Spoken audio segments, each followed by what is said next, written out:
Boker Tov Chavrim, I'm Stephen Ben-Nun. You're watching Israeli News Live, and this morning we have very breaking news coming from Fars News Agency, along with other news agency. The Sputnik News is reporting that some 30 Israeli foreign intelligence officers killed in a Russian-caliber missile attack in Aleppo. And according to this here, it says several U.S., Turkish, Saudi, Qatari, and British officers were also killed, along with Israeli officers. The foreign officers who were killed in Aleppo operations room were directing the terrorist attacks in Aleppo. Guys, this is very concerning that we're hearing this type of news coming out of Syria this morning, and it is also being very hush-hush in Western media. And the reason it is being hush-hush in Western media is because the question has to be asked, what are Israeli officers doing there? What are U.S. officers, Turkish, Saudi, Qatari, and British officers doing there? As I have stated all along, it is nothing but a false coup that happened in Turkey under Erdogan. I believe it was orchestrated by the United States along with President Erdogan in order to get Turkish military forces and boots on the ground there. And now we see that the U.S., the Turkish, the Saudis, the Qataris, the British, and the Israeli officers are all inside this secret place here coordinating terror attacks inside of Syria. And although I love my countrymen, both U.S. and Israeli countrymen there, it's still, what are we doing in Saudi Arabia? And I want to state this because I know there's going to be many that are going to be concerned about the fact that this news has happened. It's going to be a cry from the West to bring about war against Russia. But you have to understand, Russia is actually trying to stop this whole rebel force that's going on, and this whole so-called moderate rebels is trying to overthrow the country. But I am not the only voice from the United States that is sounding this alarm that we have no business to be in Syria. They have demonized President Bashar al-Assad as being some kind of madman, gassing and using incendiary devices, etc. on his people, only to find out that it's to the contrary. Even Eren Erdem, the former Turkish MP member of the parliament in Turkey, he was the first one to reveal that the 2013 gas attacks that happened in Syria were never conducted by Bashar al-Assad, but it was coordinated with the West, smuggling in chemical weapons from Europe into Turkey, through Turkey, and Turkey's court turned a blind eye. They replaced the judges, everything, slipped in the chemical weapons, did the attack so that they could blame it on Bashar al-Assad.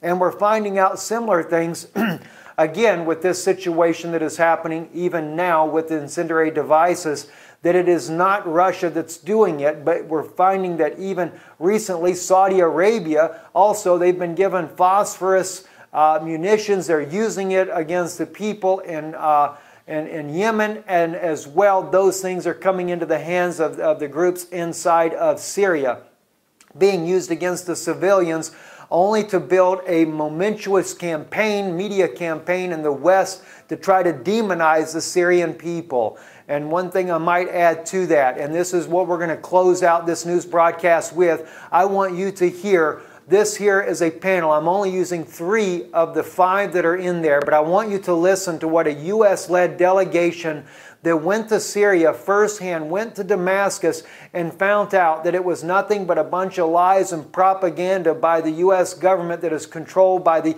U.S. corporate media to demonize Syria and to make it look like as if Assad was a regime and was trying to just dictate over his people. They met with both opposition and Syrian forces, and they come back with a report that clearly lets us know that this had nothing to do but with false propaganda. It has been a constant desire to bring down Bashar al-Assad. For what reason? There's other things we could go in on that, but right now we're trying to cover the breaking story here that yes, indeed, Russia has fired missiles, and there has been a tremendous loss of life, both U.S., Israeli, the Saudis, the Turkish, and Qatar. They are all involved in trying to crush this country down, and Russia finally is standing up and is going to bring that down. Now, I know many of my friends would say, are we looking at Ezekiel 38 as far as from a prophetic standpoint? We may be. Some have said Russia would be, the Ezekiel 30 would be Gog. I think it's personally America that is Gog, and this may be the one thing here that drags all of their armies inside of here to try to take Russia out. Then others might say this would be the hook in the jaws for Russia and bring them down, but Russia is one nation, and we see in the prophecy of Ezekiel that it is jaws and hooks, plural, so it is a multinational force that comes in, and we see a multinational force there. My condolences also go to those families, the U.S., the British, even the Turkish and Saudis. I mean, these are loved ones of people that have died in this, just as the loved ones of the Syrians that have died in this war as well. As we've seen, the sad cases of it's loss of life, friends, is a loss of life. It doesn't matter what nationality. I do have a heart for that, and my condolences to all the families that have died into this.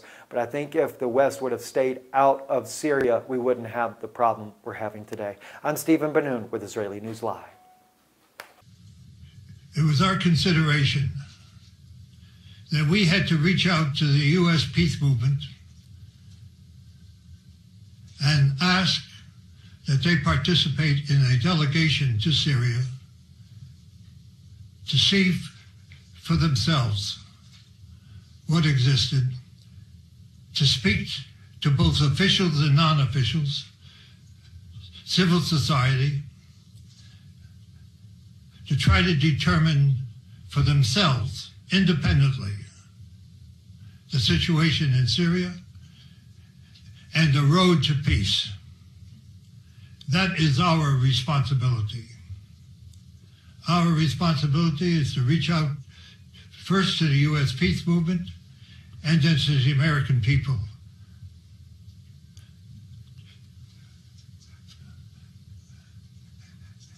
The campaign to confuse the American people has been intense.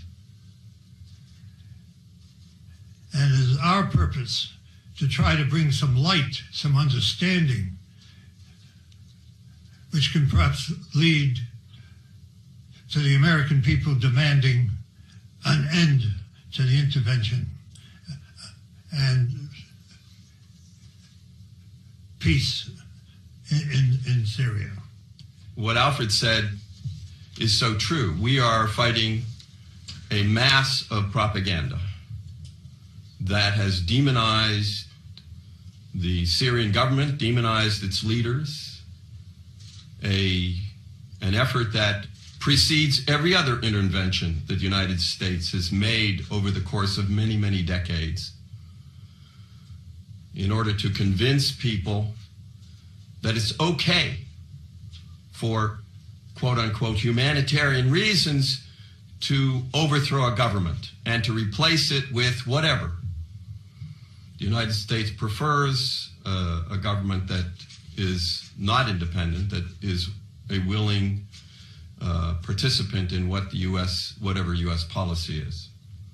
So what we saw in Damascus and what we saw in the two villages we visited outside Damascus belies the propaganda that has overwhelmed us. It's hard. It's hard for even those of us who have been in the peace movement for a long time. It's hard for us to ignore this propaganda. It is so well orchestrated. Work together, coming back in cooperation to try to bring the message and the truth back to the United States. As an American citizen, it is shameful for me to admit what my government is doing in the sovereign country of Syria. We have no right to impose these illegal sanctions. In fact, these sanctions, allegedly, the government says are against the government of Syria. But in fact, it's against the people, civil society, people who are attempting to maintain the infrastructure, the health care, the safety of all Syrian people. One of the things that stood out to me is not only the lack of medication and the fact that Syrian children are dying because they can't get chemotherapy meds into the country because of the illegal sanctions that the U.S. and the West has imposed. Also, they're not allowing parts and material to get to businesses who are trying to maintain. And they're trying to maintain for more than one reason, and not just to continue to make money, but to employ people. Because when people have no way to earn a living, they become desperate. And we know that some of the Syrian people who may have chosen to join the terrorists, mostly for economic reasons, because they couldn't earn a living. And their benefactors, the U.S. and all the others who are collaborating together to fund this terrorism, are paying people very well to participate in this illegal activity against the Syrian people.